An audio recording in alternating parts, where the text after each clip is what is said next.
Good evening, and thank you for joining us tonight for our Village of Alsip Committee meeting. Today is October 9th, 2023. We'll call this meeting in order at 7:31 p.m. Can you call the roll, please? Trustee Delfell? Here. Trustee Juarez Mendoza is absent. Trustee McLaughlin? Here. Trustee Murphy is absent. Trustee Navas Garza? Here. Trustee Peretta? Here. Mayor Ryan? Here. We have a quorum. Thank you. Please join us for the Pledge of Allegiance. Pledge allegiance to the flag of the United States of America and to the republic for which it stands, one nation, under God, indivisible, with liberty and justice for all. Trustees, we've got quite a few items to discuss this evening, and I always, in the interest of people's times when we have visitors that come in, I like to be cognizant of that, so I'd like to go out of order. And we do, on the agenda this evening, we are asked if he can make a presentation to us under the ordinance and legislation piece of our agenda, which would be Trustee Peretta. Dave, would you mind introducing Ali? And Ali, I guess I'm going to make a presentation now. Yeah, Okay. Thank you, Mayor.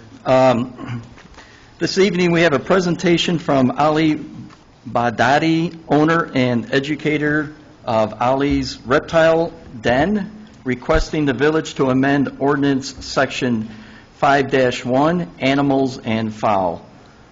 So, Okay, thank you. you know what, Ali, with okay, thanks. I digitally gave everybody one of these too. Yeah, thank you. I'm going to be referring to some points on it during my presentation. Did I pronounce your name right? Ali Baghdadi. Yeah, Baghdadi. Thank you. That's fine. And yeah, you can use that mic up there, is good. All right. You got to get kind of close to it. Cool.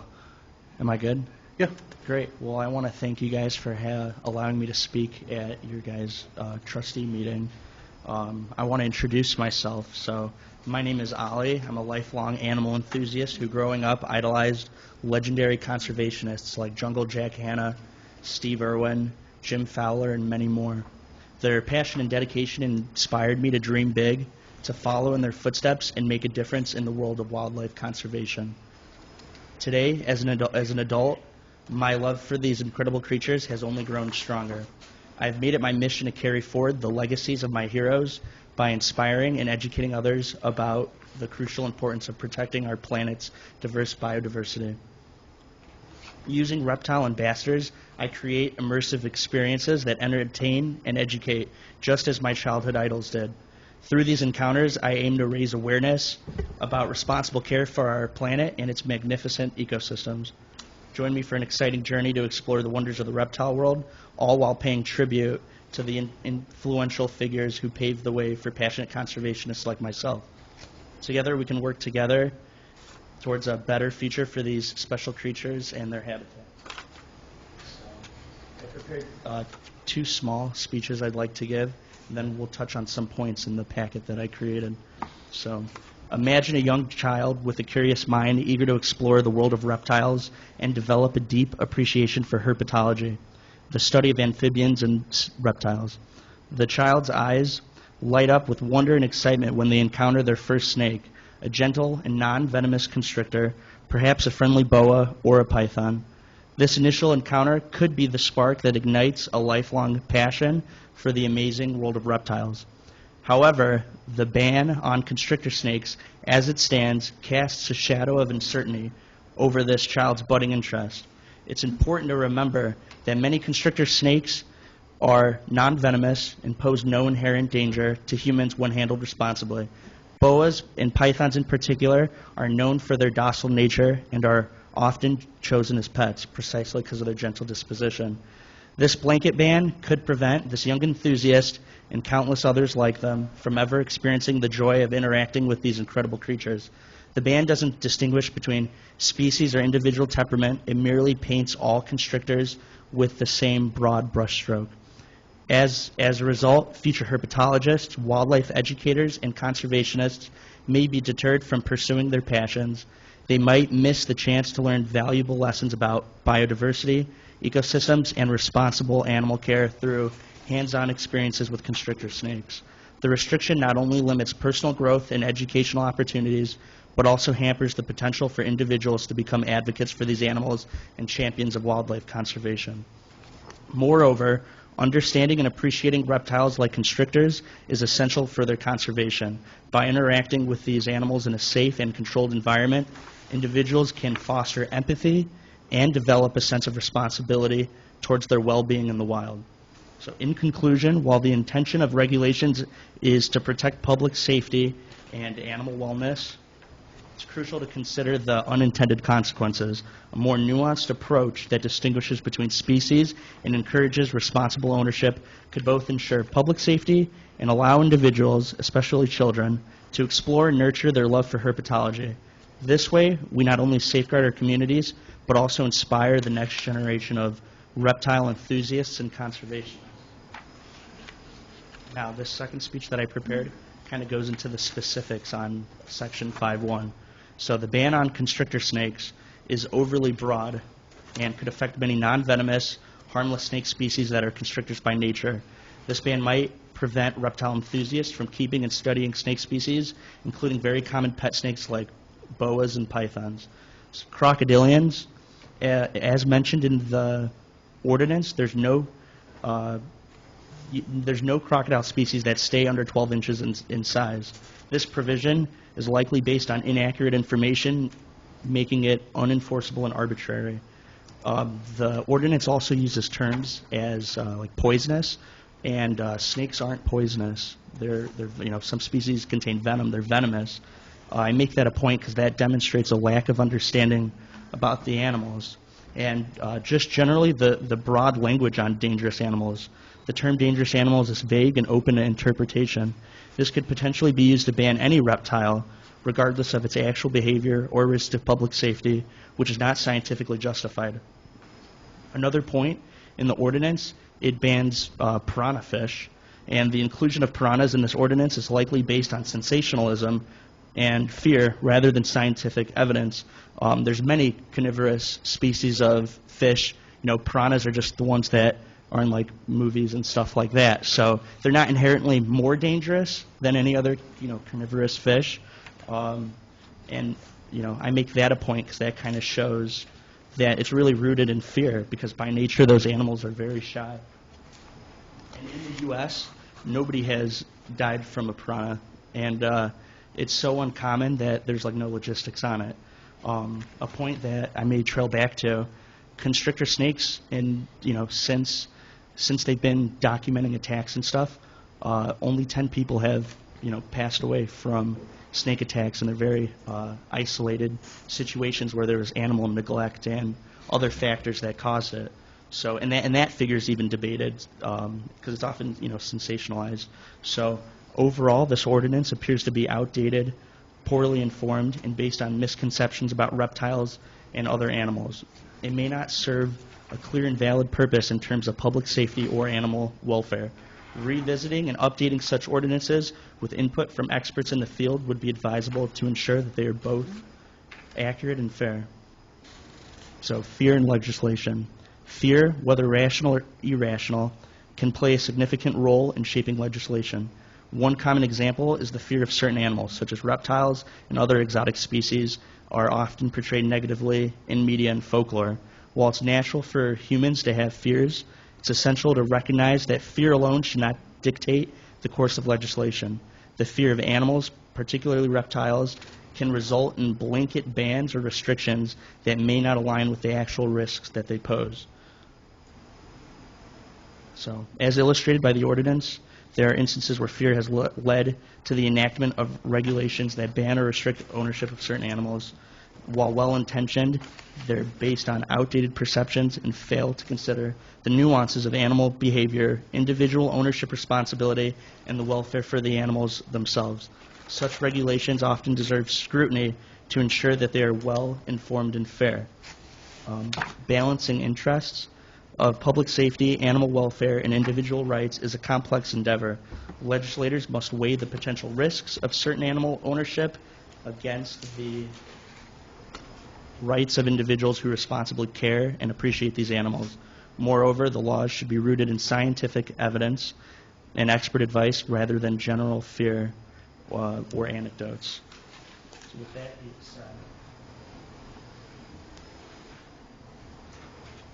being said, I'm going over Ordinance Section 1, and I want to bring some points in the packet that I have prepared. And another, while I'm flipping through this, I'd like to bring up, there's six schools in Alsip and one public library, if I'm correct. I think it's really important to make up for lost time, if you will, because these kids may have never had the opportunity to learn about reptiles and animals up close, and the 6 schools in a library, that really encompasses a lot of kids. So let me ask, Ali, are you focused more so on just the reptiles in this case? So my focus, kind of in my private endeavors, are with reptiles. Okay. But really, what I'm seeking is amending the ordinance to be in a way where so IDNR, Department of Natural Resources, they have regulations for exotic animal ownership. Not only snakes, but crocodilians and other exotic animals, and they have all these state regulations. There's permit processes and stuff, and really, I'm proposing that the law be amended to follow the state more closer and to allow ownership of any animal unless contrary to state law. Okay. No, because I know you had that in your packet here. So, obviously, our original ordinance, as you said, whether it's a matter of opinion, whether it's, if the language is outdated, but the original ordinance was drafted in 1979. Right. It was amended in 96 and 97. I apologize, I didn't have the original ordinance, just to kind of, obviously identify what the change might have been to the ordinance. But as the ordinance currently stands, because we do YouTube all of these meetings, that livestock, wild, or dangerous animals shall be unlawful to keep any live swine, pigs, horses, ponies, mules, donkeys, cows, calves, sheep, lambs, or goats in the village. It shall be further unlawful for any person to have, keep, maintain, or have in his possession or under his control within the village any poisonous reptile or serpent or any other dangerous or carnivorous wild animal or reptile or vicious or dangerous domesticated animal for any of the following animals or reptiles: baboons, chimpanzees, gibbons, gorillas, orangutans, bears, cheetahs, crocodilians, as you said, 12 inches or longer, constrictor snakes, coyotes, foxes, hyenas, jaguars, leopards, lions, lynxes, ocelots, piranha fish, pumas, raccoons, tigers, and wolves. This section shall not apply to circuses when properly licensed by the village. It shall be unlawful to keep carrier pigeons, racing pigeons, hobby or show pigeons, or homing pigeons within the village limits. So you're trying to ask, if I'm understanding you correctly, Ali, what you're asking then is you'd like to change the ordinance to allow reptiles, correct? Right. More so really just to allow the ownership of any exotic animal unless contrary to IDNR's regulations. So there's a special use permit and process that they offer for ownership of a lot of, I guess you'd call them exotic species. So on a state level, there's no restriction to snake length or size. You could have constrictors and so forth. Otherwise, they have the special use permit where you could own crocodiles, monitor lizards. Now, they don't just give it out to anybody. It's a permit that you apply for, and IDNR officer comes out to your facility or home. They look at the facility. There's inspections that get passed. You have to do 6 minimum educational programs a year to maintain it, and it's in place to offer, animals to be used as educational ambassadors to educate. So I think a blanket ban is really, it misses the opportunity for people to learn about reptiles up close. And a lot of these species, they're endangered in their natural habitats, and a lot of them only exist in captivity. So, and I think especially when educating children and stuff, in my presentations that I do especially, nothing gets their attention more than having an animal right in front of them that they could interact with and so forth. So that's why I come kind of like really reptile focused, but really the problem lies with the ordinance banning a lot of those animals. And I think that with IDNR's regulations and stuff, they have scientists that work for the state of Illinois that do the research, and they're always tweaking those ordinances. I have a contact in IDNR. His name is Scott Ballard. He's written a lot of the laws regarding snakes at the state level, and it's really unfortunate to see a town like Alsip with ordinances like this, because Illinois is very rooted in reptiles. We have the only road in the entire country that they shut down twice a year for snake migration near Carbondale in Anna, Illinois. And we have a couple of the biggest conventions for reptiles, like in Tinley Park. Just over the weekend they had the NARBC Reptile Breeders Conference, and there was probably over 10,000 people in attendance. And the reptile industry is just huge in Illinois. I had some facts included in that packet where how many thousands of households have reptiles, as well as how much money people spend on their exotic pets in the state. Right. So, Ali, let me ask you, if the board were to consider changing this ordinance, where would the benefit be? Just for the people who want to have reptiles, or did you have specific plans in this particular village? So I would love to come here and educate, like I mentioned earlier, to make up for lost time. A lot of the kids haven't had, a lot of the programs I do are in school, in library, presentations where I bring, my reptile ambassadors, not only snakes, but tortoises. I have lizards that in Alsip could maybe be construed as dangerous, even though they're very hand tame. And that's just it, too. A lot of these reptiles, they're not wild. They've been bred in captivity about half a dozen generations now, and they're like very tame. And that's just it, where there's a lot of misconceptions about reptiles. So I think not only changing it would benefit, private citizens that want to own reptiles, but I think it'll make a great opportunity for it, because I'm not the only wildlife educator around here, not by a long shot, and I'm not even the biggest one in Illinois.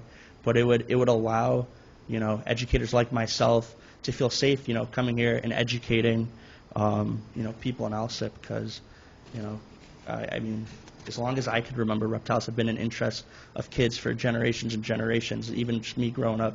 I'm 23 years old, but I grew up reading dinosaur books, and then my dad in the 80s, they had Jurassic Park, and he had dinosaur books, and the interest is very generational, and it's really unfortunate that these ordinances have been in place for so long. Okay. Like I said, I just wanted to find out if you were focused more on the ordinance bill. Like you said, there can be an educational benefit, but because it is the way it stands, you can't make demonstrations or presentations at the schools because of which. Right. Understood. This is a lot to digest, I can tell you. Even when I first got this packet, I sat and read through everything that you sent me. But, I'm certainly, I don't want to speak for all the board, that's why they're here, and they can certainly ask any questions, but this is going to take a couple of sessions to kind of talk about this, because, like I said, there's a lot here to digest on something like this. Yeah, it definitely is. I added some examples on other, like Cook County, DuPage County, and a couple of towns that have kind of ordinances in place to how I'd like them to be, where, for example, Cook County's, no person shall keep or permit to be kept or display for exhibition purposes any wild animal contrary to federal, state, local laws or regulations. DuPage County has something similar, kind of on that broad level. That's what I was saying. The majority of towns were in line with what we are, but, like you said, the state is a little more broad. Yes. As far as that's concerned. And that's what I'm saying. That's where we actually, and we don't really have the time tonight to go to, but this is where, when you make a presentation like this, now it stimulates the conversation where we can kind of sit down and do some homework on this and stuff yet, too. I had some follow-up questions. So, as the mayor had mentioned, it's just a lot to digest, so thank you for the information. But, so you're not located in Alsip, you're just asking for the ability to do educational workshops and so forth? I'm not even like looking to amend it for my own personal sake. It's really just for, the kids that are going to grow up in Alsip or will be in 10 years or something like that.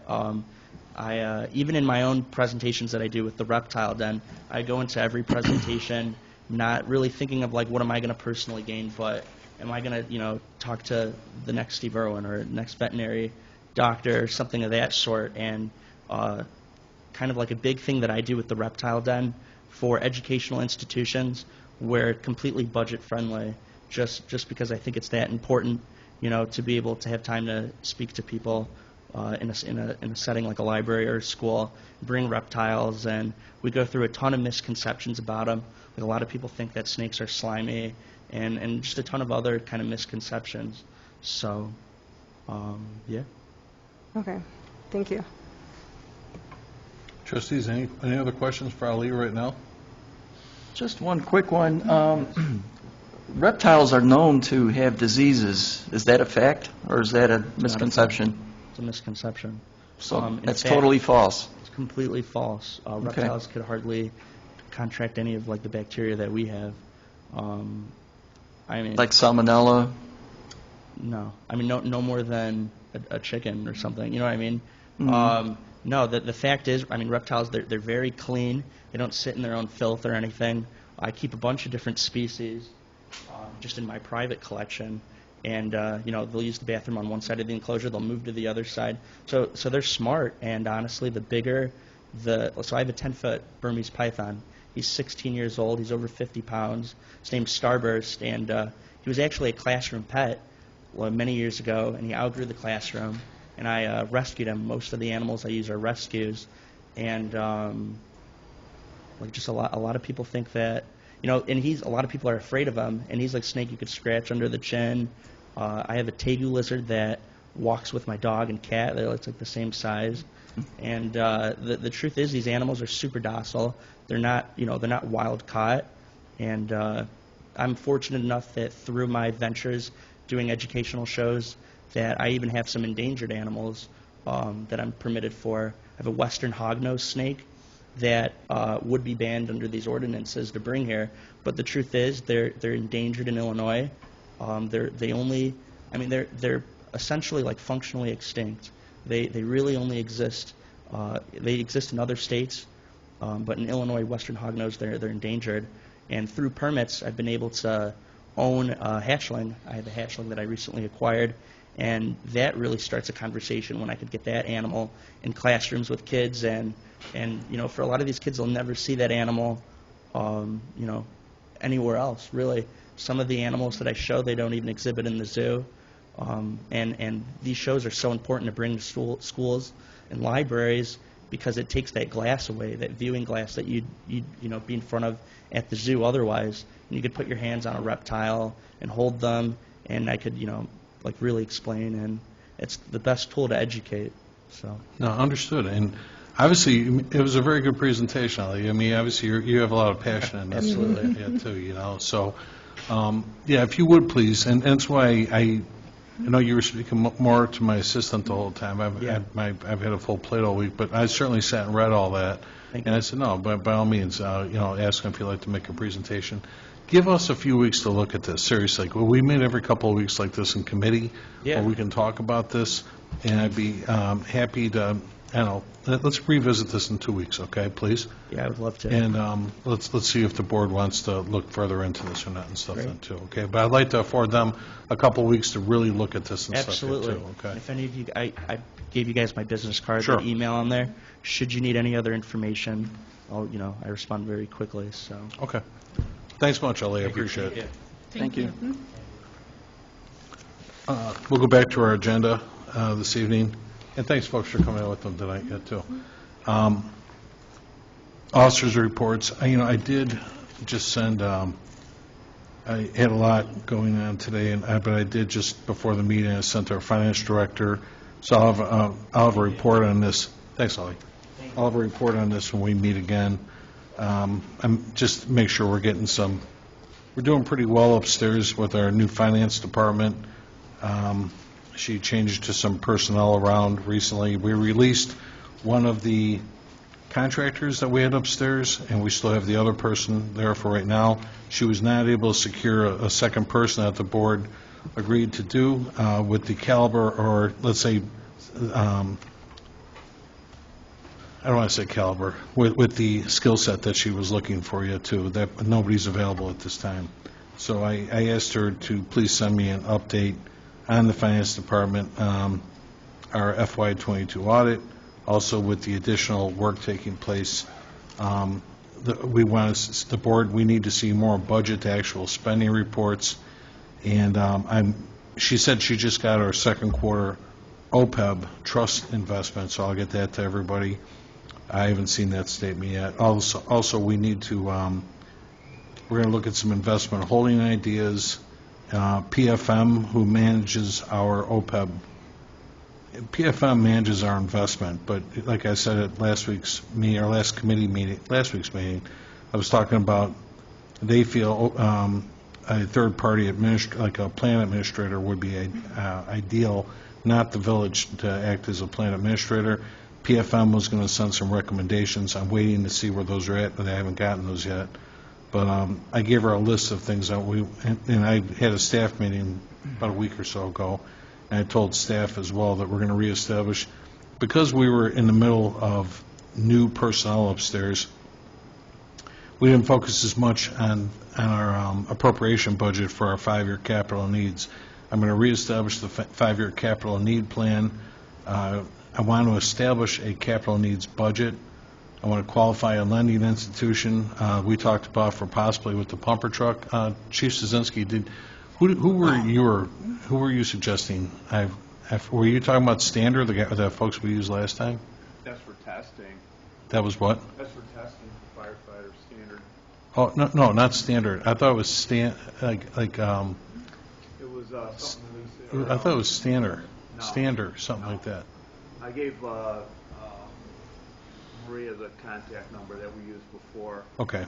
Anyway, we're going to be talking about that, and again, with the topic I brought up here a few times now, we're going to talk about what we're going to do, how we afford eliminating the vehicle stickers, and discuss the need for possibly an investment policy. We already have a debt policy, but I want to look at that again, and possibly the need to establish a reserve policy as well too. So I'm going to be covering all this with everyone at an upcoming meeting, but I just put this out to her tonight, so she's going to see it tomorrow. We're going to work on it as soon as possible, and we'll have a report for everybody. That's all I had for this evening. We'll go to our clerk's report. Clerk Harding. Thank you, Mayor. The first thing on here, I just wanted to, I don't know how it's always been done, but I just wanted a quick discussion on the Halloween hours. I know our hours for trick-or-treating are 3 to 6:30. What I didn't know and wanted to ask is if it's ever been like where the village closes maybe an hour early so these girls can go home to trick-or-treat with their kids. I know the village closes at 4, which means they don't get out of here till 4:30 because they have to stay that extra half hour. I was wondering if there was any way that possibly we could maybe close at 3 so they get out at 3:30. Because by the time they're getting home, it's like 5, and then you get everybody ready. They have like an hour to go trick-or-treating. And with all the new staff, they all have little ones, not like older ones like I do that can go out by themselves. So I just wanted to put it out for discussion. Don't know that it's ever been done, but wanted to just food for thought if that would even be possible. I'm not sure with the contract and stuff like that if that's even possible for us to do, but wanted to bring it up and see what you guys thought. Well, this is releasing everyone an hour early. Well, it's more than an hour early. If Renee's saying 3. Well, No, it's 3:30. yeah, if we close the village at okay. 3, they would leave at 3:30 to get all their, everything balanced and everything before they left. I mean, I guess personally I'm of the opinion that if it was that important to the staff, they would have negotiated that in the contract. Well, the only problem with that is our girls down here weren't really involved in any of that discussion, so. But they're covered by it. Right. So- No, I understand that. I'm just saying they really didn't have a lot of input. That's why I'm bringing this up here.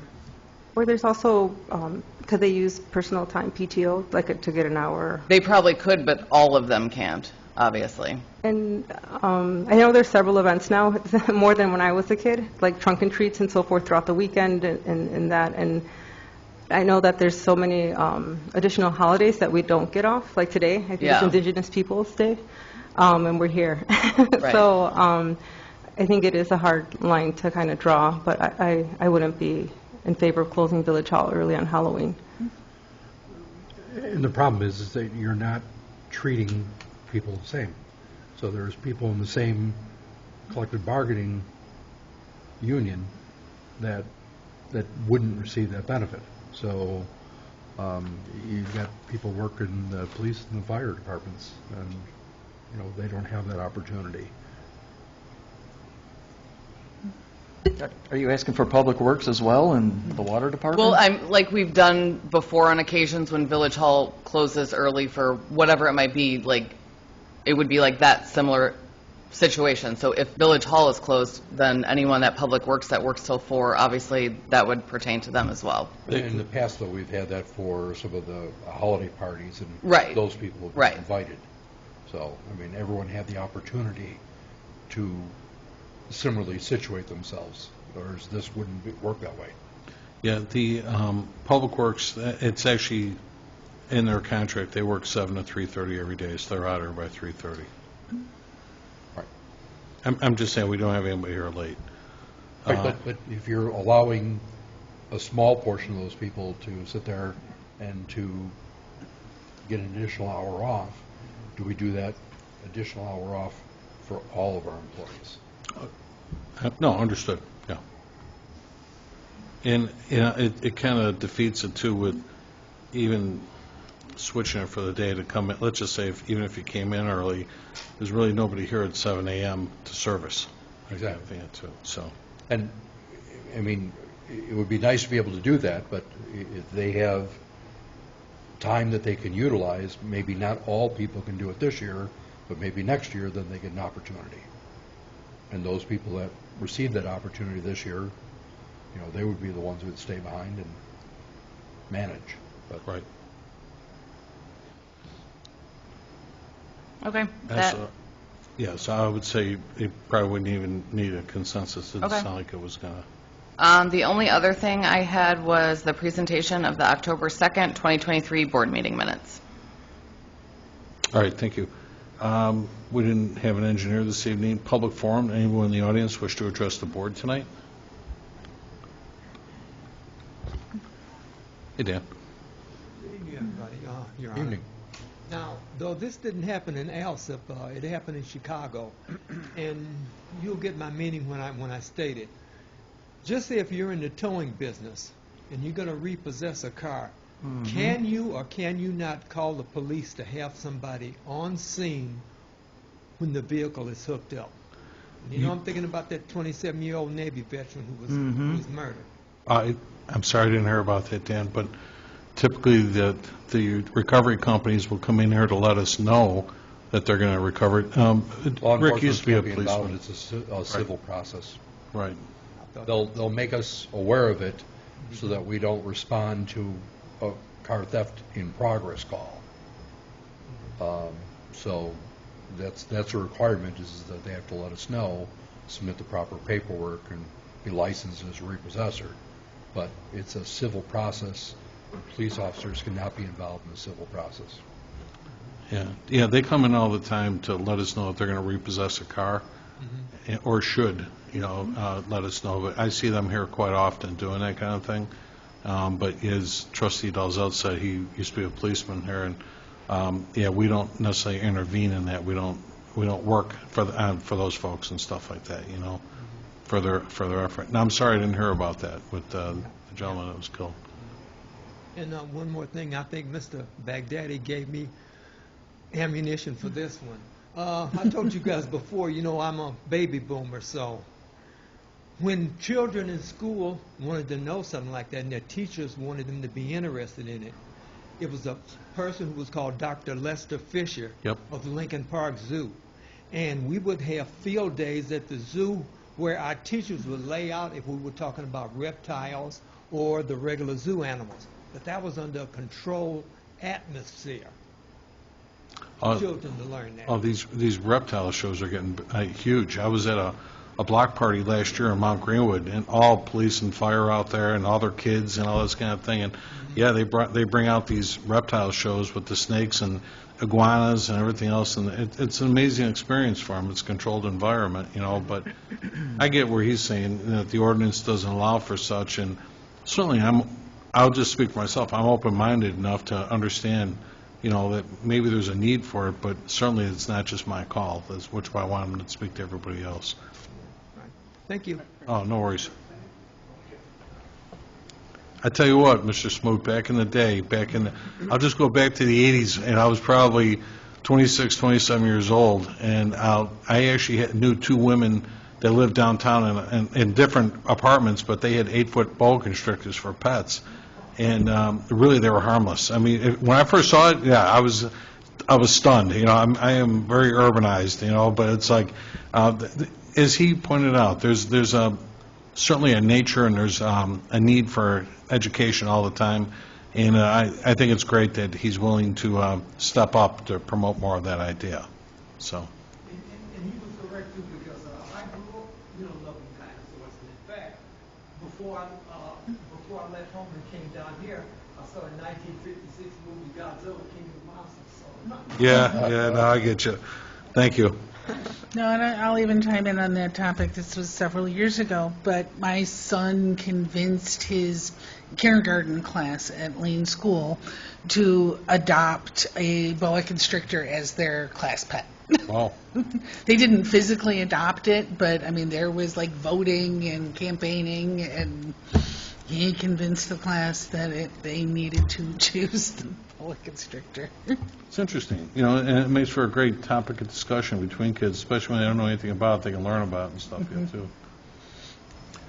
We'll go on to our standing committee reports and start with Finance and IT. Trustee McGlohan. Thank you, Mayor. I will have the usual list of payroll and accounts payable for approval next week.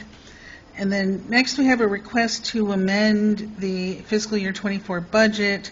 Item 1 specifically related to Water Department, requesting an increase to line item 501-0000, 472-81-55 from $143,000 to $294,000 to cover the IEPA loan payments that were missed in the first pass of the budget.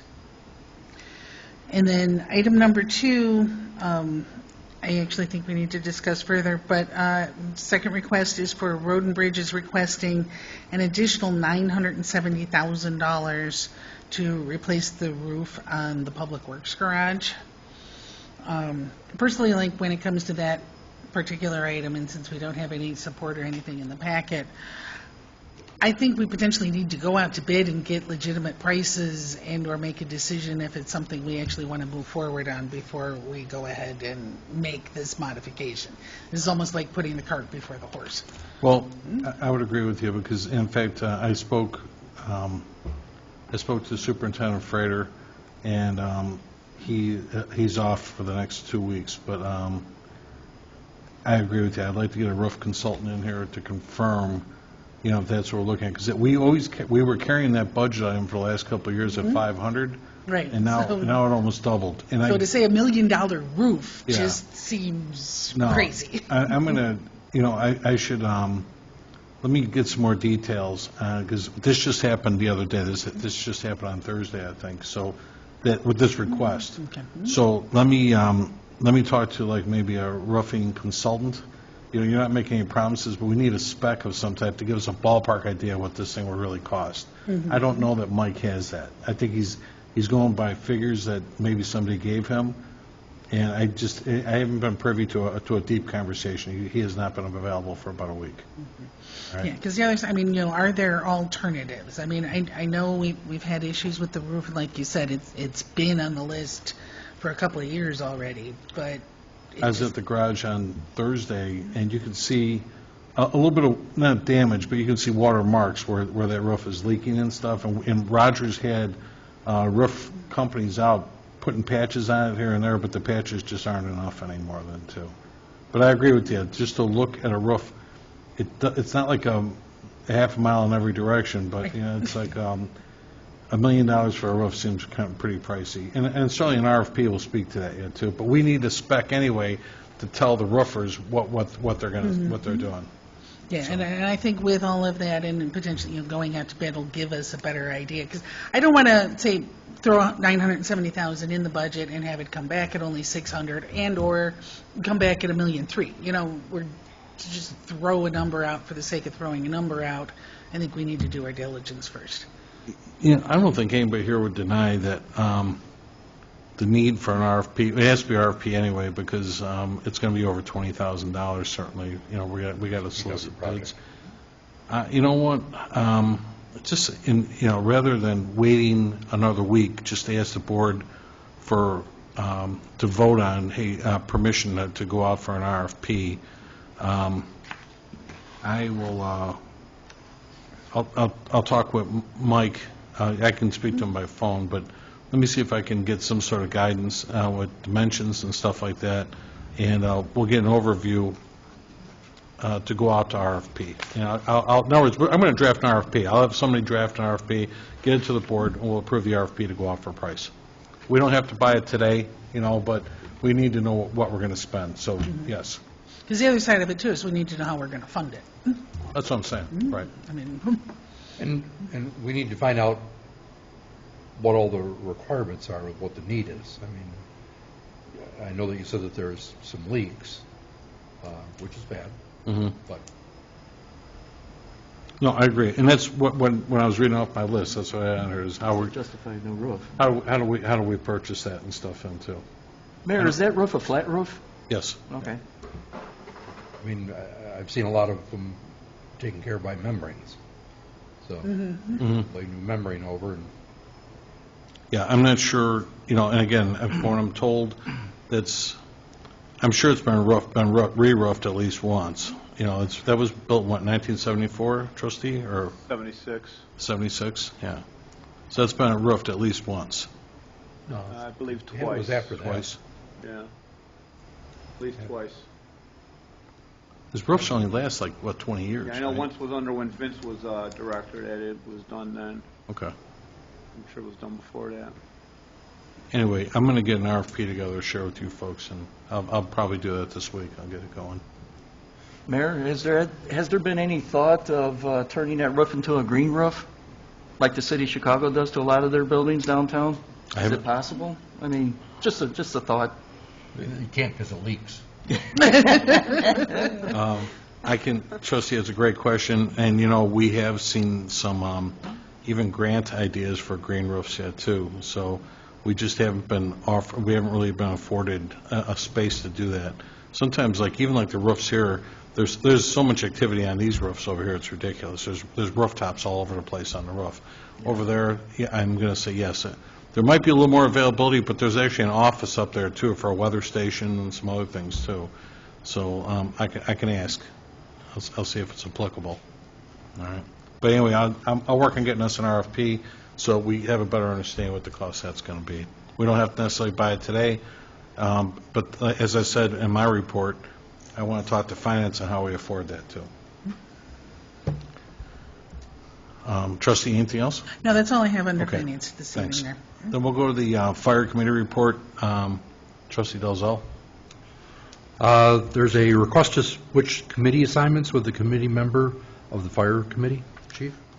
What I brought up probably end of August, beginning August, whatever, one of the committee meetings, like Trustee Mendoza, which hasn't been here in how long. And I don't know what other committees she's on besides mine, I think Public Works or whatever. So anytime we have a committee, the chance of us having enough people are very slim, which happened the last 2 times. So my question to the mayor and talking to the attorney was replacing Trustee Mendoza with somebody else to fill in their voice space until she comes back or if she comes back. So at least for those committees, there's, at least 3 members on the committee. So, and again, we were talking about this at our staff meeting recently, and you don't always want to add onto a committee, because Correct. now you need even more people to show up and stuff then, too. But if you try and maintain a 3-person committee, you need a board, you need a committee majority for meetings if you want to have any individual. Obviously, the board has been meeting as a whole. We've been fortunate to, but a couple of times, Chiefs had to postpone this discussion tonight twice because it was just odd weeks where we were short people. We had only half the trustees here. We had 3 people here.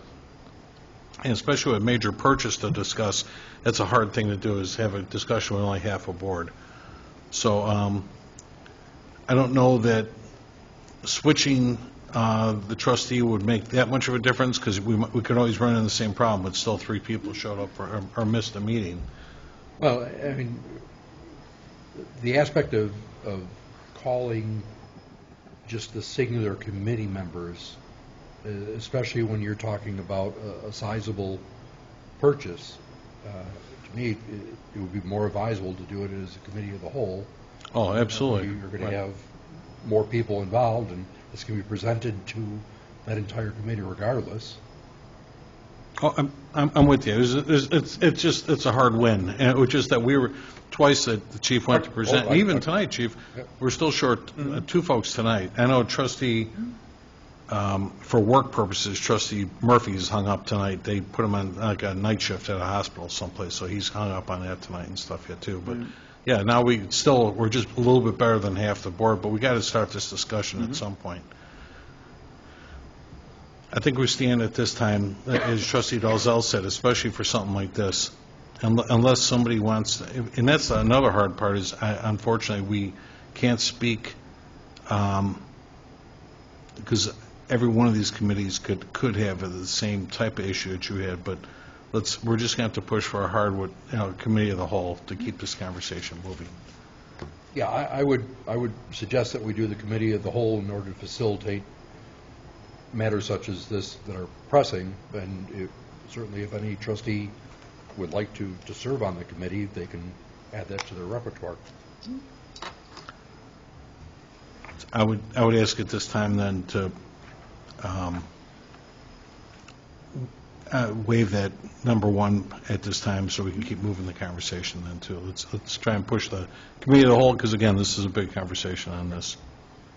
All right, next is the discussion for going out to bid to replace the current 2002 Seagrave ladder truck. Chief? Right. So I sent out a while ago, Trustee Dazell had a few questions, which I sent back to, I think, both Trustee Murphy and Trustee Dazell, if not all of it, I don't remember which. I think it should have been in the packet today. Yes. Also a justification for replacing a ladder truck. So current ladder truck's at 2002. We're past 20 years on it. Several years ago, we did do some major ladder repairs and some hydraulic repairs, which is good for the hydraulics and the ladder, but the vehicle itself is still 20 years old. The engine's 20 years old. The frame is 20 years old. The body's 20 years old. It's seen a lot of wear and tear. We've, over the last couple of years, our number of calls, our volume has gone up dramatically. It's time to replace it. We can't keep beating this one up, and they're about 3.5, 4 years out right now. If we order it right now today, you're looking at between 3 and 4 years getting a new one. So the downside, like I mentioned before, is the price tag. You're looking anywhere up to about $2.3 million for a new ladder truck. Chief, earlier today, I'll pass these out real quick. Earlier, I took some pictures offline of some of the surrounding fire trucks. Just, I wanted the board to understand what kind of truck you're looking at. So I'll give you one of these. Just so everybody has understood what kind of truck it is.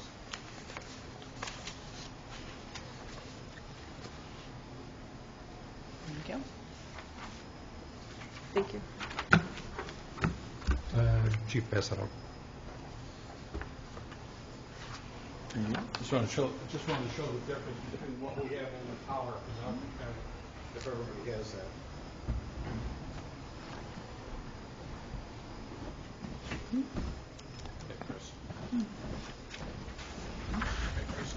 Just in time to talk about fire trucks. Thank you.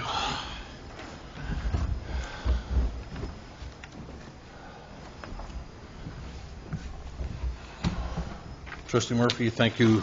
And I just got done talking about you a minute ago, that you got hung up at work tonight and stuff yet, too, so. Yeah, it was a long prep day. It was about 10 hours. Nice. So, I remember the days when people actually showed up for work, Yeah. but I digress.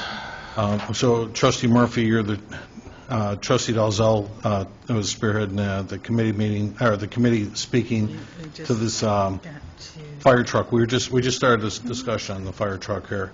And what I was handing out to everybody was just a quick picture of what we have versus what the chief explained that both Bedford Park and Orland Park have as a tower ladder. So, Chief, if you want to tell everybody, why is there, we've gone, let's just say we've got, what do you phrase our truck, our ladder truck? It's just a ladder truck? Straight ladder. Straight ladder truck. And everybody around us pretty much has the same difference. Right. If you look at Chicago Ridge and Oak Lawn, theirs are only 75-foot length, Okay. And what's the length on our truck, Chief? 100 feet. It's 100, okay. And, you know, there's a misconception, it's like, well, we don't have a lot of tall buildings, and we don't, but we also have a lot of long offsets, so it's not necessarily the vertical reach, it's the horizontal reach that is more concerning for us than the vertical reach. Chief, any idea what the difference in price is between a ladder truck and a tower ladder truck? Straight ladder truck, you're looking about $1.8 million to 1.9, give or take. Tower ladder, you're looking at about 2.1 to 2.3, maybe 2.5, depending on what bells and whistles you want on. Tinley Park just ordered a brand-new straight ladder truck several months ago, has no pump on it, and theirs was $1.7 million. Our truck right now, our ladder does Our have a ladder pump. does have a pump, yes. Right, okay. And part of it is because of our ISO rating. Same thing, you look at the surrounding trucks and you look at the ISO rating, it's all based on distance, number one, and what our need is. So Blue Island does come in on some of our auto weight, and so does Crestwood. But their staffing doesn't always allow, they're taking passes a lot on us, so they're less guaranteed to come out there with us. And they're a part of our auto weight agreement right now. Chief, when I was going through looking at just the surrounding departments, I did see a photo of Oak Lawn used to have a tower, but they don't Yes, anymore. no. Any idea why they discontinued that? Their chief at the time felt they didn't need a 100-foot tower ladder, and they convinced this village board, as well as Chicago Ridge, because it was the same chief, Oh, yeah. and Chicago Ridge had a tower ladder also. They had a very nice tower ladder with a very high-capacity pump, but they chose to sell it and go to a 75-foot stick because they don't want to put as much manpower on it.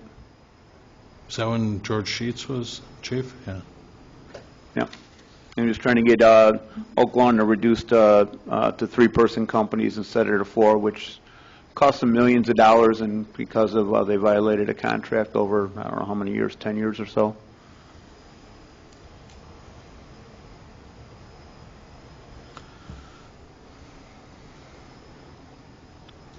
Our ladder truck also carries equipment for our specialized rescue between confined space and road because of the type of businesses we have in our town as well. And the amount of industry and what we have with our industry, that's why it's so important to maintain the ladder truck company. And I know I talked to Posen's chief, and Posen's a small town. I know when what I guess is when their ladder truck is sooner expired, they will not replace it. At one time when the Worth Fire Department was still around, they had a ladder truck. They got rid of it, and so did Midlothian. Again, mostly because they're all mostly small residential towns. Chief, have we ever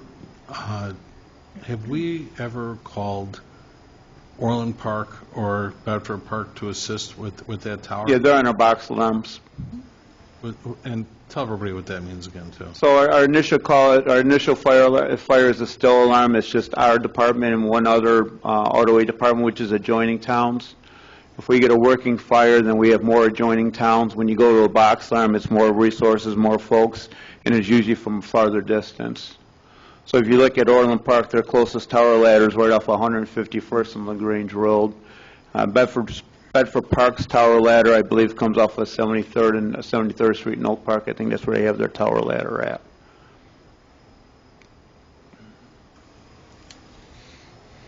And because of the size of our town and our distances, that's with Blue Island and Crestwood, they're too far out for our ISO points.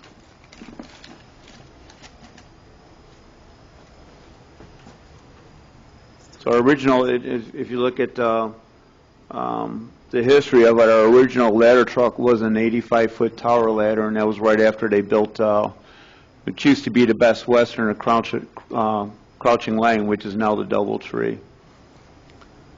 Chief, it could be the picture, that the way I put it on her, but how big is that ladder that's on Blue Island's truck? That thing It's a looks 100-foot huge. stick, straight Really? stick.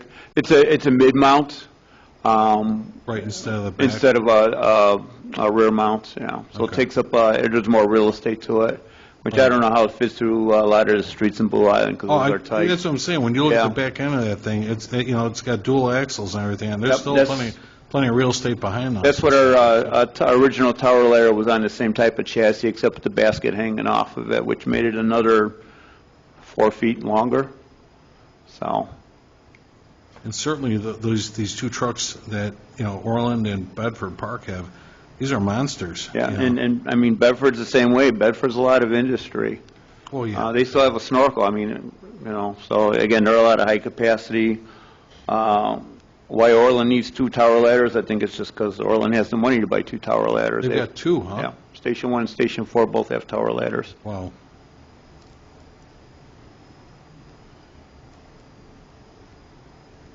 Oh, But yeah, unfortunately, it's the price tag. We did put in for a grant this year from FEMA for $1 million for a ladder truck. They haven't been, anything's been awarded yet, so ladder trucks are, vehicles a little harder to get now because, again, the price, and it's only about 25% of the grant awardees get vehicles, so. who got that, Chief? Who applied? We did for FEMA Oh, yeah, this yeah. year. Yeah. Oh, I know about the FEMA grant. I thought Yeah. you meant somebody who was, okay, being considered for one.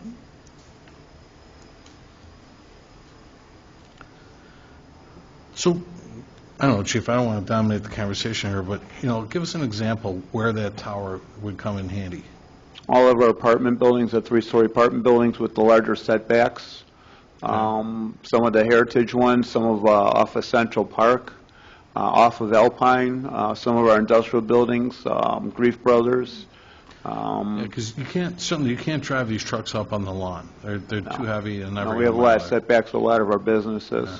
And it does seem like let's put it this way, majority of all of through our building code, we've got at least a 25-foot setback to begin with off the street. So no matter what you're doing, it's going to be at least 25 feet back from the street to start with and stuff. Right, here, too. and we've used our truck on a mini mill already a few times, and we have to get pretty close, and it's almost a straight-up walk, and it's a long way up there. It's a good 60 feet up there, if not more.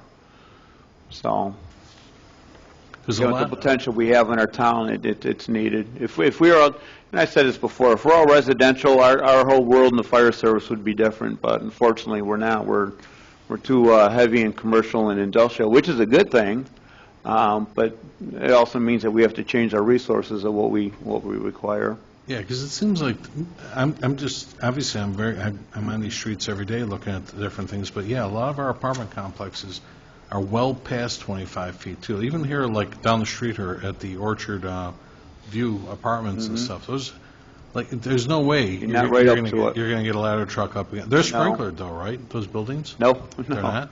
no. Okay. The only apartment buildings we have sprinklered are ones that we've had fires in over the last several years. That's it. I know at those Somerset apartments, you couldn't even get a ladder against. They're way off the street. Yep. And not to mention, you've got rows of cars in front of them. You couldn't get those if you tried. We've had over at I can't think of the name of it. Basically, you've already identified in here all the different names, all the way down to the lighting that you want on there. So if somebody doesn't offer that, they're not going to allow to sit there and bid. So in the past, the only thing that really was, that got ousted is when we specified the stainless steel, almost everything is an equivalent. So a lot of it has equivalent that's in there. But And I'll tell you, I didn't write that spec for the truck. And like I said earlier, is because of the price and everything else, that we have to look more of a generic spec. Right, but and that's my problem with it, is Right. it's not generic. That one is not, no. And we had 2 other bidders? I think, if I remember right, we had 2 other people that bid. One was a company that was in town that they just put in whatever they felt that needed to be in, not what we wanted in there. Okay. So, yes, yeah, 3 of them altogether. So, yeah, the spec would have to be more generic. Okay, I apologize, I thought that this was, No, no. That was our ladder truck from 2002. I do not have a spec for this one, and that's what the committee would have to do, is create the spec. okay, all right, I feel better. Yeah, I think it was Rosenbauer, King Brothers, and then Seagrave. Yeah. Yeah, because as this was going through here, this specifies the exhaust shall be 5 inches in diameter and shall discharge to the right side of the vehicle ahead of the rear wheels. Right, and a lot of it's because of our exhaust system in the firehouse. It's got to have certain language, and a lot of that is boilerplate language you'll find in a lot of manufacturers. Right, So some stuff has to be that specific.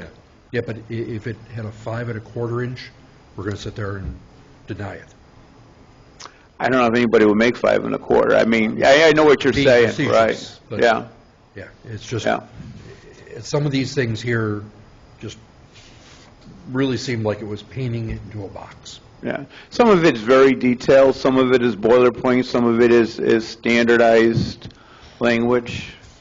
Okay. You know, same thing if you look at the weights of the front end and the back end, all that is based on, let's see what I got.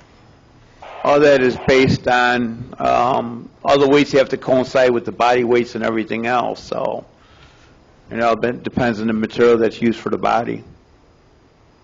Okay. Same thing with the tires have to be consistent with the weight of the front end and the back end. I personally don't have a problem with having the RFP created and putting it out and seeing what it comes back as. And thank you for clarification on this. Right, and I did ask, because I know we brought up about a couple of the trustees being on the apparatus committee, and I asked trustee Navis Farza plus Paretta, because of their daytime availability, about those 2 trustees being on committee. I mean, whatever works for you guys, I don't really care. I mean, Trustee Murphy reached out to me and asked me if I was desirous to sit there and do. If he asked me about law enforcement equipment, I'm all over. I'll leave the fire equipment to the professionals. Right. And so And I would not serve you well. And I'll tell you, I was fortunate. I was on the engine committee back in '99 when we first looked at replacing some of our engines and a ladder truck. There's a lot that goes into it, educational. We were fortunate enough to go touring a lot of the factories and see how different apparatus is manufactured. And there's a difference from one place to the other, just by quality sometimes. We had a couple vehicles that were made with Spartan chassis, which is in Grand Rapids, Michigan. I'm sorry, outside, not of Grand Rapids, closer to Lansing. And then we went to HME, which we had one vehicle that was made out of an HME chassis that we always had problems with. And we went to the manufacturer, and we could see why we had the problems with it, just the way it was manufactured. Same thing, we toured Pierce, we toured Seagrave. I've toured the stainless steel plant for Emergency One. I mean, everybody's building the same thing, but some of the ways how they're building it, same thing with Road Rescue. Road Rescue is made in the same building as 4 other manufacturers, but you look at the lines and they're all put together differently. So when we look at things as we don't have the Cadillac of everything. We want to make sure that things last, and I think that's what I brought up. Is there's a lot of manufacturers. You can buy a lot of cheaper apparatus, but you're going to be replacing it a lot sooner. We got 20 years out of it. I mean, we got our money's worth out of it from 20 years ago, just like with all of our engines so far. And that's kind of why we spec'd it out the way we did for it to last so long, and it did. The double-edged sword is like, well, look how much it costs now. It's like, well, you know, you want it to last longer, or you want to buy a new one every 7 years and pay about 3/4 of what you're paying now. You got to weigh out what that difference is. So, and unfortunately, you know, that's the way the cost of materials and everything is now. I mean, it's gone up exponentially with metals. So, as far as financing it, I mean, that's a conversation that has to be had. There's a lot of departments out now that are leasing the purchase instead of outright purchasing it. I mean, you know, we've done financing in the past. I mean, there's options right now because of the cost of it, and you know, we have to be creative about it, and there's a lot of creative options right now. So a lot of departments are doing the same thing. The nice thing is they already did the legwork. We just got to figure out what we did and make it work for us. So, if that makes sense. Chief, I got a question. Yes. How is it determined what length of ladder is required in this village? How do you determine what length do you need? It's not a requirement. It's what we feel is necessary to do our job, and ours Well, how do you is feel 100 that? foot. I mean, do you go out and measure the buildings, the setbacks? Is there Some of the survey been setbacks, done? yeah. We've done some of it with the prior ladder trucks we did. Like I said, the original tower ladder was 85 foot because of the hotel, which on the west side of the building, you barely made it to the 85 foot. It was close. And, you know, Sutphen still makes 85-foot tower ladders, just like the one we had. And like I say, you look at the picture of Blue Island's truck, it's almost the same chassis, we have a basket on it. So 85 feet is not sufficient? It's going to be too short. And I don't know why, I mean, I kind of know why Oak Lawn and Chicago Ridge went from 100 to 75, but it made no sense whatsoever to go backwards. Now they make they make longer ladders. E1 makes one I think it's 106 foot. You know, you have some that are even longer. Rosenbauer makes a 114 telescoping ladder. I mean, we don't need a 114 foot ladder in our town. Yeah, it's cool looking. I've been on it, but we don't need it. I was just curious, Chief, if we can go with a smaller ladder, that's all. Yeah. Trying to reduce the cost. Yeah, with a lot of our buildings that over the years of construction and the new buildings and the setbacks, it's not, no. You're really not going to save that much in 15 feet either.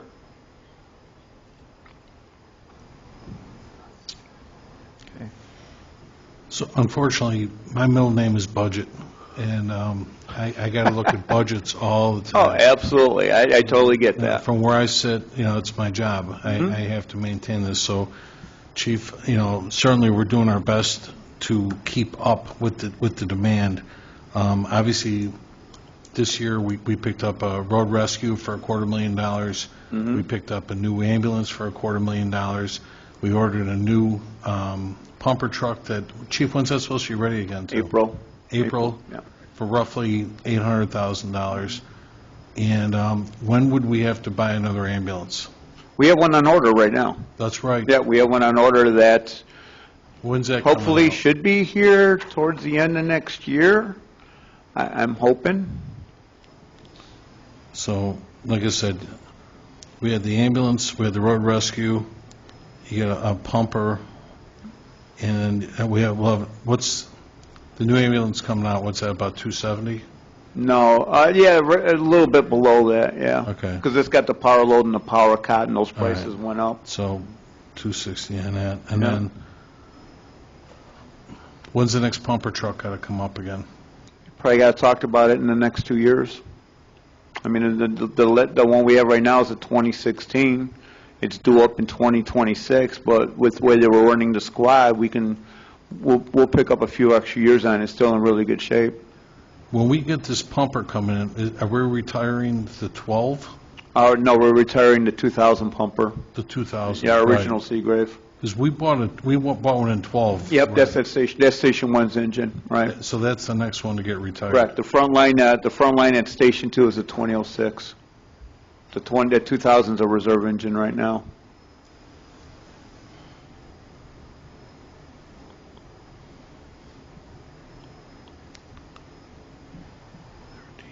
And I've spoke to enough manufacturers and reps to create a good general spec instead of being specified what we've done in the past. It's because we got, I know we got to be generalized now, just the way everything is now. So unfortunately, it'll probably be here after I retire. That's the downside. I'll miss that. I'll come look at it when it gets here, but I'll be gone by then. Right. It's just, like anything else, it's just the affording this, that's all. Like I said, when you have an ambulance or road rescue at $250 each, another $800 for the pumper, another, just call it $250 for the other ambulance that we're waiting. When's that new ambulance? Okay. Hey, trustees, any other questions this time for the chief? Trustee Murphy, what do you, I guess the big thing is, going back to now, is creating a spec committee. How do you want to do that yet? I put it out to the committee to give them right of first refusal. And unfortunately, as Trustee Dizelle says, nobody here is an expert on it. So it's going to be a discussion about price and what is the necessity and what's the need. Are you going to be on that committee? I would like to be on that committee. Okay. Obviously, it's your committee to begin with and stuff, so obviously I'm going to defer to you to build a committee for that. Okay. Okay? And if you want to give us an update next week and, and where you're at with that. I'll have a committee by next week. Okay. Did anybody ever have any more questions for the chief? No. Okay, item 3 is discussion to hire part-time civilian fire inspectors for the 2024. This is October schedule when it came out. Chief, I saw I didn't see it today, but I saw the ladder truck out earlier today over on the east side of town with the ambulance. We're doing a tour at TPS, or Yeah. TPS over there. Okay. Thank you. So this is,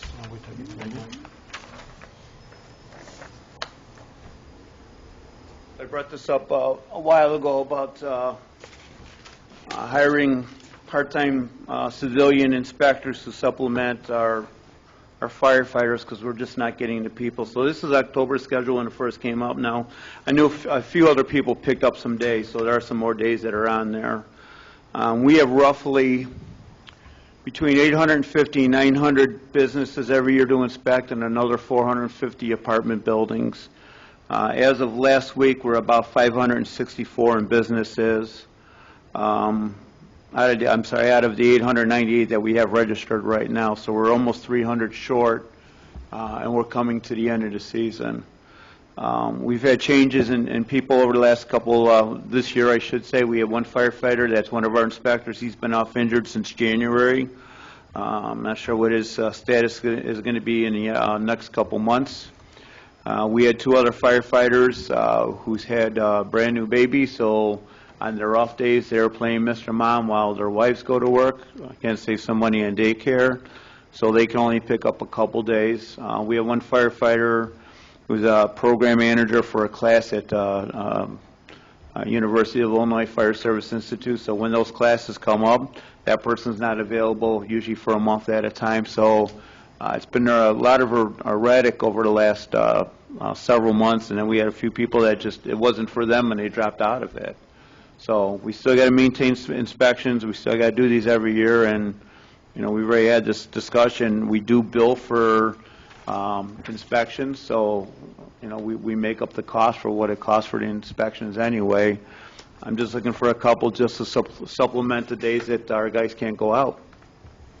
And I'd like to, if possible, because we usually start sometime in February, we do our annual training in January, is if we are going to go forward, just try to get a couple hired for January. So I'm looking at maybe possibly 2, maybe up to 15 hours a week. That would be 2 days of inspections if they can, and that's providing that nobody else goes out, or if only one inspector goes out. So these would be hourly, part-time? Correct. And then has there been, or are we able to do, I guess, higher 1099 where it's per inspection, there's a flat fee? Not the way, because our fees are charged by the square foot of the building.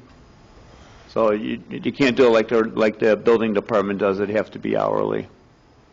Because they'll go from building to building to building for whatever hours they are, not just one inspection for the day and that's it. So they'd be whatever their hours are. But if they were to, let's say, complete 3 inspections, and, there's a fee attached to that, to the contractor, I don't know if that's ever been explored by another municipality, or if it's always been a part-time hourly. So in essence, if there's part-time help, has it always been traditionally hourly help? Yes. Or has there been another model explored, like just with GovHR?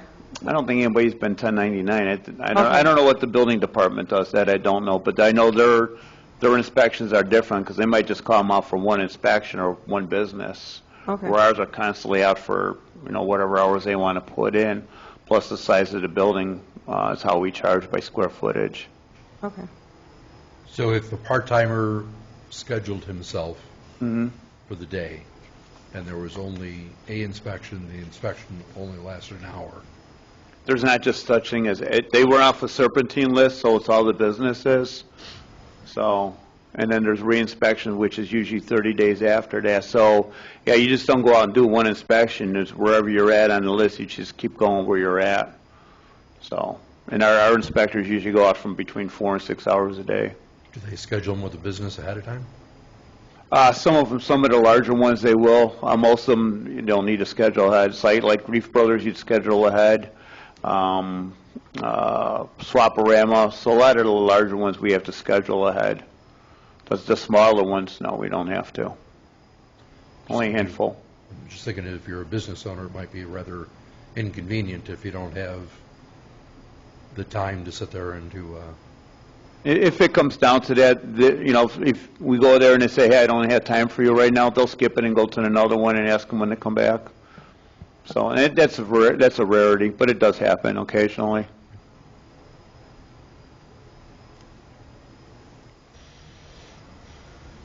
So for the benefit of the public who's listening or watching this video, what the chief shared with us is the inspector's schedule for October of 2023, and of the 22 work days, only 8 days have inspections taking place. And Chief, it looks as though you've got one person picking up 4 of those 8 days, and 3 other people are taking 1 day each. One guy's in court 1 day here. Right. And like I said, there's some people that will pick up a few extra days here and there. They're just not on the schedule right now if something opens up. So, but, I know we had this discussion a couple months ago, and you were with me when we had the union come in. And just so everybody understands, the provision here is per contract. That started back in, 2013? Yes. That, the firefighters do inspections off shift on their time at a 7G rate at about, Chief, like 33 an hour? That's with the 7G rate. So they have a base pay of 25, and they'll have to pay them time and a half of that. So because of FLSA standards. So and they got to be trained people. So not all of the 35 firefighters are trained. Correct. But right now, only, like I said, one guy is picking up half the shifts. Like you said, maybe more people get in the schedule. Yeah. But for the most part, only 8 days at limited time. Like you said, 3 or 4 hours a day. Are they going to get out and do inspections? But nobody else is signing up for these officially. Let's put it that way. Too. And one more time, Chief, how far behind schedule are you right now? Well, we have roughly 350 that we're short right now, and we're coming up at the end of the year, which we should have been done by now. We usually stop around December 1st because of two things: because of the weather, and we try to get all the re-inspects because we restart up after the first of the year, so we have to get everything, whatever we missed. So So, Chief, excuse me, Mayor, I'm sorry to interrupt, but I'm seeing, so there's four that are signed up. Out of how many are trained? There was 10 working in the Fire Prevention Bureau. 10 trained? Yep. And 4 are signing on? Right. Okay. And the training is optional? What training? No, they have to be certified by the State Fire Marshal's Office, so it's a 40-hour program they have to attend. I mean, it's it's their optional for choice. their choice to be trained. When they become inspectors? Yeah. Yep. I don't want to be inspector, I don't Correct. want the training. Yep. Okay. Thank you. So anybody that is interested, we usually set them to the next class. So a lot of the ones that have been doing inspections, some of them have been doing them since 2013. I think we have 3 or 4 of them that have been doing since 2013. We've picked up a couple over the last couple of years, and I guess 2 of them have new families, so again, their time is constrained. We have one of our lieutenants who's in Chief Fire Officer School, which is a lot of work to that, so we kind of stepped down for this year also, because it takes up a lot of time. What I was starting to say was, obviously, while we certainly have to honor the contract that was provided, Chief, when we met with the union a couple months ago, I asked that they give that back, and they refused, that provision. So, which is why we're having this discussion tonight. I did ask our human resource manager just to give me an idea of towns like size, what are they doing over there and stuff, and what I got back was Park Forest, they do them on shift. Matson does both. They do them in-house, and they have a couple of subcontractors. Oak Forest does inspections on shift. Brookfield does them on shift. Evergreen Park does limited inspections on shift, and they subcontract as well because they're a part-time fire department, so they don't really have any in-house guys. And then Westchester does them on shift as well too. I was going for like-sized towns. Right. You should have them contact Bedford Park and Tinley and look at the towns that have a lot of industrial and commercial area. The ones you mentioned really don't. Well, Tinley's got a whole part-time fire department, so I don't even know if they send them out for that and stuff. You would know. They have inspectors just for that reason. I mean, they have a whole fire prevention bureau for that because of the amount of industrial buildings and commercial buildings they have. Same thing with Bedford. Bedford is more fire alarm is just you have to be a licensed contractor. Oh no, I'll just give one example. Like in other words, we cut. In other words, there is a little bit of slack to be made, as far as the compliance. Well, there's always been where you had to submit fire alarm reports, but we were getting all the paperwork. Now there's a third party that collects everything and sends out notices that we don't have to. Otherwise, it'd be more labor intensive for us. That's why we switched to that system. Ballpark right now, just for a quick example, if you took, let's say, Donson Machine. Okay, he's probably got, what, 6 buildings. 6 buildings? Okay. He's got 6 buildings. How long does it take to inspect Donson? Since they got different buildings, it's probably a good hour and a half, 2 hours, because they have to go from building to building. And we do that annually, every year? Yep. In ballpark, what's the fee on something like that? I don't remember what it is. It's based by square footage. Okay. I think the most expensive one is $350, and I don't remember what the square footage is. The smallest one, I believe, is $25, which is like most of the businesses on Pulaski would fall into that category. All right. Except maybe like Food for Less or Jewel, they'd probably be the only ones that wouldn't. Mayor, of the municipalities that you mentioned that subcontracted, were they hourly, like part-timers, or were they subcontracted by companies? These are full-time firehouse. Well, the only ones that were part-time was like Evergreen Park is a part-time fire department. Tinley Park is a part-time fire department and stuff yet too. Okay. But then those like subcontracted, were they companies they were hired to complete it, or just No. part-timers? Well, no. Their staff. Their staff? Yep. Oh, okay. Yeah. Yep. Well, they'll take them on as, there's a person that works here, and her husband, that's what he did for, on his off days. He was like maybe a fireman someplace else. It was a fire inspector for them on his days off. But he is that particular, he's that particular suburbs inspector. Okay, Yeah. Right. thank you. Anything else on this? You know, it seems to me we wouldn't have this problem if we were able to do inspections on shift. Refresh my memory again. Why can't we do it on shift? Well, number one, it's the way the contract is written, and then the other part of it is, last year we ran 4,000 calls, so if you have inspections scheduled, you start and you go on a call. When do you come back to that? Like I mentioned, Grief Brothers, that's a good 2.5-hour walk. Well, I know, when you get a When call, you you come go, back to that. but then you come back when you're done with your call. The other day, they ran 27 calls in one day. So Over the last week, we've been averaging 16 calls a day. It's not going to happen. We're not going to be able to go back to these buildings. Is the reason why we can't do that. It's an added issue. Like I said, if we only had mom and pop stores, I mean, Midlothian does company inspections, and look at the size of their buildings, and look at their call volume compared to us. Payless Heights does the same thing. So, I mean, there's a difference with the makeups of the towns. They mentioned Park Forest and Madison. Again, those are primarily residential.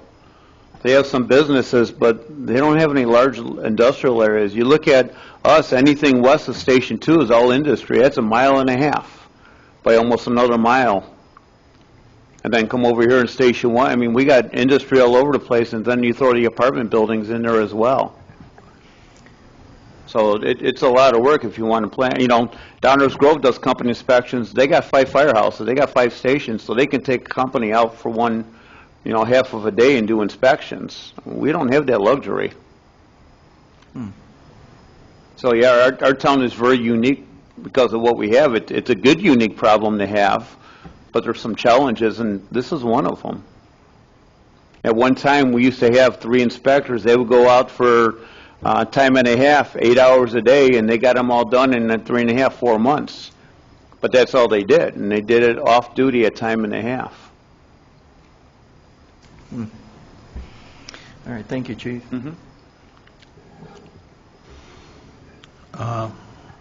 Sorry, Trustee Murphy, go ahead with the rest of your report. Okay. Item 4, amend the village ordinance in Chapter 9, Article 4, Section 9 through 61, discussion to add lithium batteries to the language. Yeah, so our world is changing a lot with green power and battery powered, and I brought this up. We changed our ordinance a couple years ago on how we store, or how warehouses are supposed to store lithium batteries. We have to go a little bit further because, again, the hazards that are associated with them, and we're seeing a lot more lithium batteries out there with e-bikes, e-scooters. I mean, they're all over the place. If we get an incident, which we did last December, we had a garage fire that was because of charging a lithium battery of a scooter. We got to dispose of these. We have to put them in some type of protective canister, if you will, and we're working on some materials for that right now, but it still has to be discarded properly. We need to add that because anything that we use, we have to be able to go back and charge wherever the incident occurred at. So I want to make sure that we add lithium batteries to that part in the ordinance for hazardous materials cost recovery. So just adding the language on there.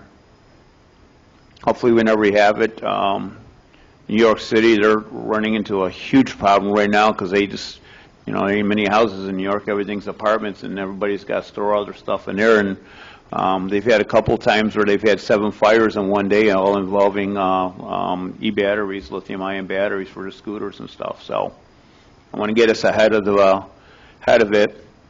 And we're seeing more and more electric cars, which that's a whole different discussion in itself. But it's another challenge we got to face.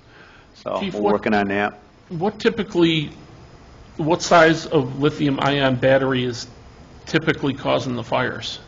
Is it something that, you talk about a scooter, you talk about a Right, car. right.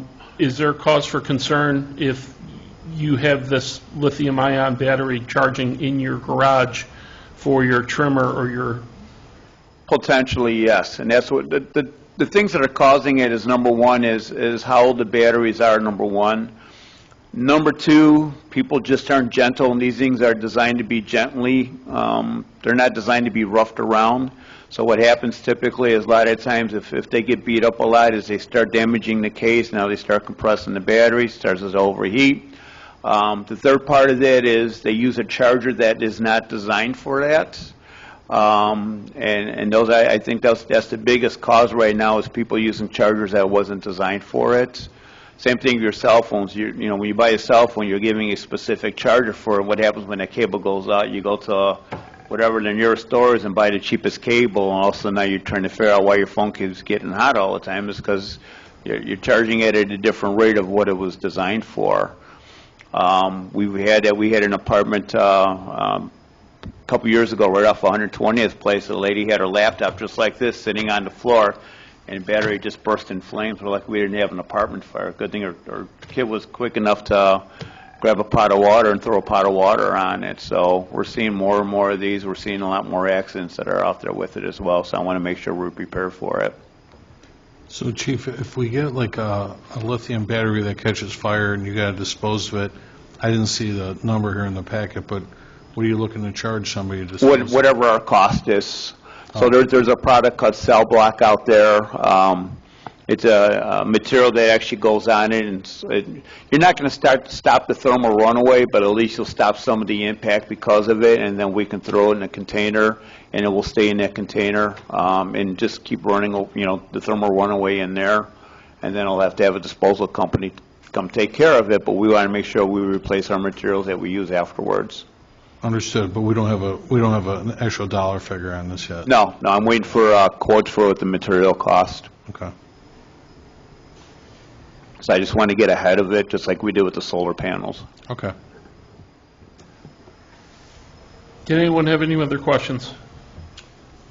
We had discussed the replacement of the overhead lights RFP. Yes, and I sent you a copy of that. Right. So I've made some suggestions and corrections. Okay. If I can give it to you? Yeah.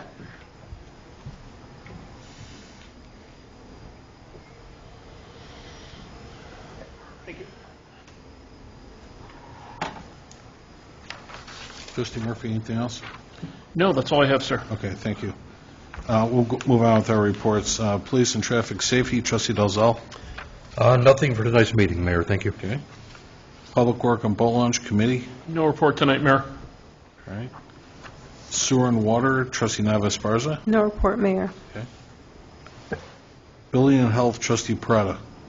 Thank you, Mayor. I have a presentation of the Building Department's September 2023 monthly activity report. In that report, there were 110 permits issued, $49,823 was collected, including inspector fees, and the estimated cost of construction is valued at $10,314,968. And that's all I have, Mayor. Thank you. Human Resource and Insurance, Trustee Murphy. No report tonight, Mayor. Thank you. Then we'll go to our Special Committee Reports, Economic Development, Trustee Nava-Esparza. No report, Mayor. Okay. Village Properties, Trustee McGlohan. No report this evening, Mayor.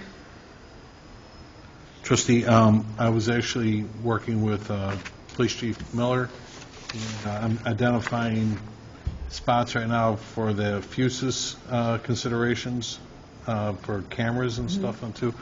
And Trustee Dalzell, I'm going to reach back out to you. We were having a conversation before. If you still have any ideas on equipment and stuff then too, okay? Yes, sir. I'm going to tally these up.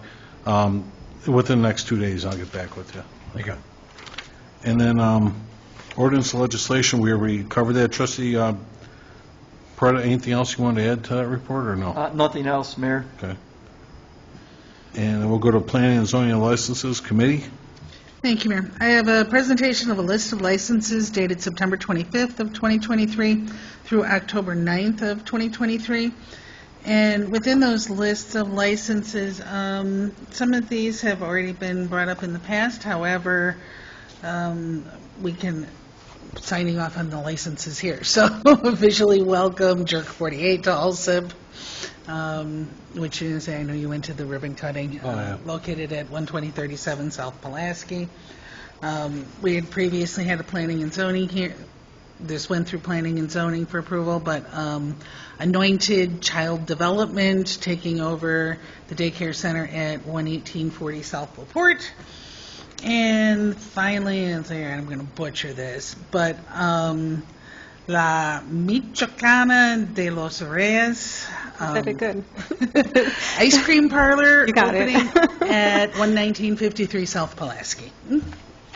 Yeah, exactly. That's going to be a nice little addition to the strip mall over there. Actually, you guys are walking distance for it too. It's so dangerous. I'm by a bakery and a desserts place, and my kids already know. My kids know. Yeah, you got the bakery, you got Mr. Sub if just for a sandwich, and then the smoothies. The nutrition shop. Yeah, and So balanced. intentional nutrition.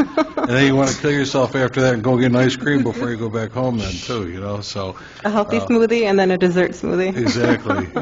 Which business is that taking over, Mayor? That was the old Title Max? Title cash Max. place, title place that was Giddy there. up, Yeah.